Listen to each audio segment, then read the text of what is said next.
હતું અને સરસ મજાના વિડીયો બનાવી દીધા છે, શોર્ટ રીલ્સ બનાવી દીધી છે ઇન્સ્ટાગ્રામમાં. તો ત્યાં જઈને તમે મારી ફૂલવા ઠાકોર કરીને ચેનલ છે, ઇન્સ્ટાગ્રામ આઈડીનું નામ છે, તો ત્યાં જઈને મને ફોલો બેક કરી શકો છો.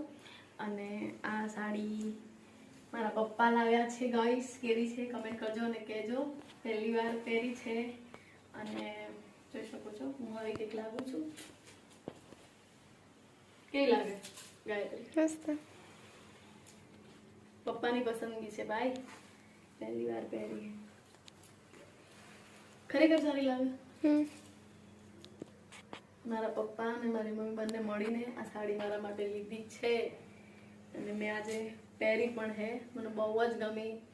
થેન્ક યુ સો મચ પપ્પા મમ્મી બંનેને. તો જે શકો છે આ રીતની હતી. તો ચલો આપણે હવે કપડાં ચેન્જ કરી નાખીએ. અને કેવો છે મારો મેકઅપ? જો કે ડન થઈ ગયો, થોડો આમ પેલો થઈ ગયો ને. કેટલી રીલ્સો બનાવી ખબર? 5-6 રીલ્સો બનાવી. રોજે રોજ નવી નવી તમારે જોયું તો ફટાફટ મારી આઈડી છે ફૂલવા ઠાકોર કરીને ઇન્સ્ટાગ્રામમાં, તો ત્યાં તમે ફટાફટ ના જોયું તો બી હાલ જ જોઈ આવો, કારણ કે અત્યારે તો મૂકવા નહીં, રાત્રે મૂકીશ તો